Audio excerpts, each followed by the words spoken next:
இதை வந்து முதலமைச்சர்கிட்ட யாராவது அனுப்பிச்சி விடுங்க. ஸோ இப்போ வந்து விஜய் ஒரு ட்ராப்பில் இருக்கார். யாரை காங்கிரஸோட கை கோத்துக்கிட்டு கை தூக்கிட்டு ராகுல் காந்தியோட ஃபோட்டோ எடுத்தது நம்ம முதலமைச்சர். ஸோ இப்போ வந்து விஜய் ஒரு ட்ராப்பில் இருக்கார்.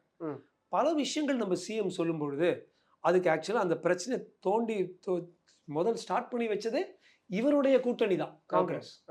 ரெண்டாவது விஷயம் எடுத்துக்கங்க சதீஷ், இலங்கையில் இருக்க போயிட்டு வர்ற நம்ம மீனவர்களை பற்றி, நம்ம ராமேஸ்வரம் தனுஷ்கோடி மீனவர்கள் திருப்பி மக்கள்கிட்ட எடுத்து நான் சொல்லுவேன், 1974 வரைக்கும் சந்தோஷமா இருந்தாங்க. நான் வந்து அன்பழகனார், சேனாதிபதி போன்ற மீனவர்கள் தலைவர்களோட நான் டீட்டெயிலாக பேசியிருக்கேன். தூர்தர்ஷன் 2-3 ப்ரோக்ராம்ஸு கலந்துருக்கும். 1974 வரைக்கும் பிரச்சனையே இல்லை.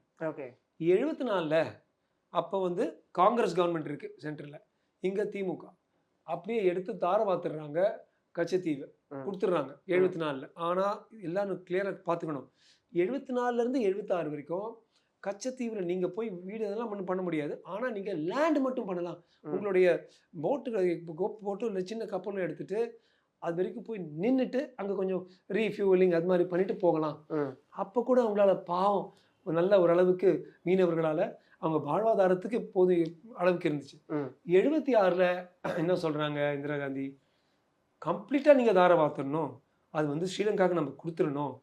நம்மளோட மீனவர்கள் அங்கே போய் இந்த பீச்சில் கூட அவங்க காலை வச்சா உடனே அவங்க அரெஸ்ட் பண்ணுவாங்கன்னு சொன்னதுல தான் 76லேருந்து 2026 வரைக்கும் இந்த 50 வருடங்கள்ல எவ்வளவோ நம்ம தமிழ் மீனவர்கள் கைதானது, ஜெயிலில் போய் போனது, சுடப்பட்டது, இறந்தது, இது எல்லாமே 76ல் அப்படியே ஒட்டுமொத்தமாக கொடுத்துட்டோம்.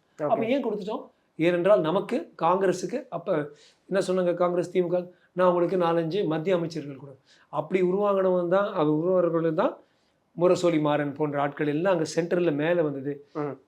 இது என்ன திமுக சென்ட்ரல் கவர்மெண்ட்ல வந்து 4-5 அமைச்சர்களுக்காக தமிழர்களுடைய வாழ்வாதாரம், தமிழர்கள் மீனவர்களுடைய வாழ்வாதாரமாக இருந்த கச்சத்தீவும் இந்த சுற்றுச்சூழலும் அப்படியே இழந்துட்டோம்.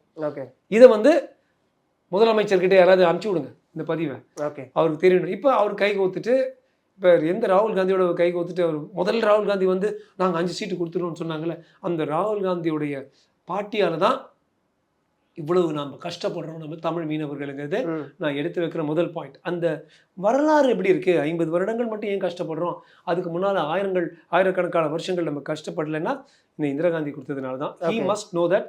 அதை தெரிஞ்சுட்டு அப்புறம் அவர் போய் எங்கள் மீனவர்களுக்கு வந்து நீங்கள் உரிமைகள் கொடுங்கன்னு கேட்டால் அதில் வந்து நீங்கள் பார்க்கலாம், உங்களோட கூட்டணியால் தான் அதெல்லாம் வந்துச்சுன்னு உங்களுக்கு தெரியணுங்கிறது என்னுடைய முதல் கருத்து.